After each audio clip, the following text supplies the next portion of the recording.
순서 당신의 치아는 안녕하십니까 시간입니다. 네. 이 시간 통해서 치아 건강 상식들 저희와 함께 차곡차곡 쌓아보시죠. 자, 김태성 원장님 모시고 이야기 본격적으로 나눠볼게요. 원장님 어서 오세요. 네, 안녕하세요. 반갑습니다. 네, 반갑습니다. 어서 오시죠. 자, 뭐 원장님도 저희 오프닝 할 때 이제 함께 들어보셨겠지만 정말 네. 지금 이제 뭐 뉴스에도 많이 나고 있고요. 해외 여행에 대한 예약률이 엄청나다고 지금 듣고 있거든요. 네. 그만큼 지금 관심을 많이 갖고 계시다는 얘기인데, 근데 비행기를 탔을 때 갑자기 치아가 아파지는 경우가 있다고요. 이거는 무슨 경우입니까?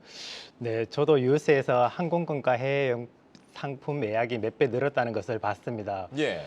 빨리 코로나가 종식되어 평범한 일상생활로 돌아왔으면 좋겠네요. 혹시 두 분 비행기 타실 때 기가 먹먹한 증상을 경험하신 적 있나요? 귀먹먹해지는 건 뭐 맨날 그렇죠. 맞아요. 네, 자주 그런데 침 삼키잖아요, 그럴 때. 네. 네. 그 기내 기압은 지상 기압에 비해 약 75% 정도로 낮습니다. 기내 기압이 낮아지면 상대적으로 체내 압력이 높아지게 되는데요. 그로 인해 신체적인 많은 변화가 생깁니다. 가장 대표적인 증상이 방금 얘기 드린 기가 먹먹한 증상이고요. 네. 네. 또 치아나 잇몸에 있는 신경이나 혈관이 팽창하면서 치통이 나타날 수가 있는데 이를 항공성 치통이라고도 합니다. 항공성 치통. 아니 저는 사실 예전에 이 비행기 안에서 사랑니가 안 아프던 게 갑자기 아파가지고 이게 뭐지? 그냥 심리적인 건가?라는 생각을 했었는데 실제로 항공성 치통이라는 게 있다는 사실을 오늘 이 시간 통해서 처음 지금 처음 알았어요. 네, 알게 된 네. 것 같아요. 그러면요, 원장님, 이 항공성 치통을 좀 더 조심해야 될 분들이 좀 있을까요?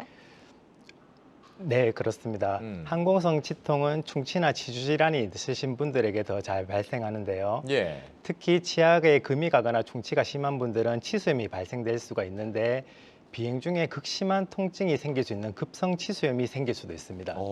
급성 치수염이요? 네. 왠지 좀 되게 날카롭고 아프고 좀 그런 이름인데요, 그게? 예, 맞습니다. 급성 치수염은 요통, 요로결석과 더불어 3대 통증이라 불릴 만큼 심한 통증 중에 하나인데요. 밤에 극심한 통증으로 이가 아파서 한숨도 못 자다가 다음날 치과 문 열자마자 이렇게 찬물을 머금고 오시는 분들이 계시는데 그 예. 주 증상이 급성 치수염의 증상입니다. 어허. 바늘로 콕콕 쑤시는 듯한 통증이라고 표현을 많이 하시고요. 네. 비행기 내에서 통증이 심해지면서 염증이 더 심해지면 치아 회복이 느려지게 되고요. 또 해외여행을 가게 되면 아무래도 치과 치료가 쉽지가 않을 겁니다. 네. 그래서 여행의 종료 후에 치과치료를 오시게 되는데 그동안 염증이 심해지게 되면 뿌리까지 문제가 생겨서 심한 경우는 발치를 해야 되는 안타까운 경우도 생길 수가 있습니다. 저런. 그렇게까지 네. 악화될 수도 있군요. 맞아요. 아니 3대 통증이라고 하니까 도대체 얼마나 아플지 가늠하기도 어려울 지경인데 그러니까 즐거운 여행을 또 즐기기 위해서는 반드시 여행 전에 치과 진료를 받는 게 진짜 중요하겠어요, 원장님. 예, 그렇죠. 예를 들어 사랑니도 기내에선 치통의 원인이 될 수가 있는데요. 사랑니는 잘 보이지 않는 깊숙한 곳에 위치하기 때문에 충치가 생기기도 쉽고요.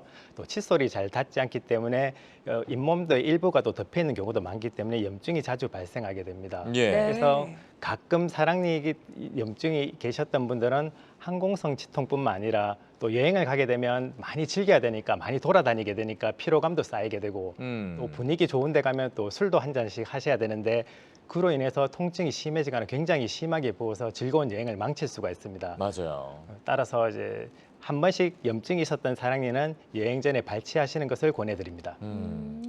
왜 여행 가면 제일 꼭 좀 겪지 말아야 되는 게 두 가지가 있잖아요. 물건 뭐 잃어버리는 거하고 아픈 거. 맞아요. 아프면 그 순간부터 여행이 다 끝이기 때문에 꼭 좀 그 여행 가시기 전에 점검을 좀 받아보시고 가는 게 필요할 것 같고요. 네. 근데 얘기를 듣다 보니까요, 원장님, 저는 조금 이런 엉뚱한 생각이 좀 듭니다. 아까 이제 급성 항공성 치통이라고 하셨는데 네.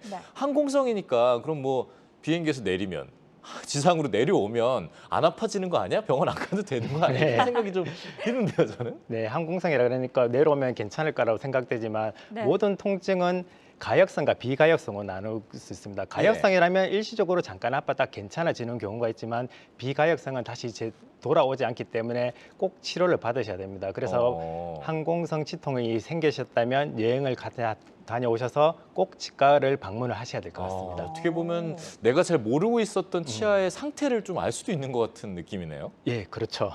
점검받으러 비행기 한번 네. 타야 되나요? 자, 뭐 그러실 필요까지는 없을 것 같고요. 그런데 지금 말씀하신 것처럼 이제 항공성으로 이렇게 비행기 안에서 치통이 급속적으로 갑작스럽게 왔을 때 그 네. 순간을 좀 버텨야 될 경우가 많잖아요. 네. 긴 장시간 여행할 때면 네, 더 그렇죠. 피곤할 것 같고요. 네. 그럴 때 할 수 있는 응급 조치 같은 게 좀 있을까요? 네, 우선 첫 번째로 구할 수 있으시다면 기내 응급약을 통해서라도 진통소염제를 복용하시고요. 예. 네. 또 찬물이나 얼음물 같이 차가운 물을 해당 부위에 머금고 있으면 통증 완화에 도움이 됩니다. 찬물이. 네. 예. 하지만 이런 일이 생기지 않는 것이 가장 중요하겠죠. 네. 지금 항공권을 구매하시고 해외여행 계획 세우신 분들이 많으실 것 같은데 그 계획 밑에 꼭 여행 전 치과 방문 꼭 기입하시길 바랍니다. 그래야겠네요. 맞습니다. 사실 뭐 저 친한 친구가 아이와 함께 사이판 여행을 계획 중이라고 하더라고요. 네. 그 친구한테 꼭 일러둬야겠어요. 아. 여행 전에 반드시 치과 진료를 받아야 한다라고요. 어디 뭐 그 친구뿐이겠습니까? 이 방송 함께 하시는 모든 시청자분들께서 뭐 꼭 한번 네. 기억해 보시면 좋을 것 같습니다.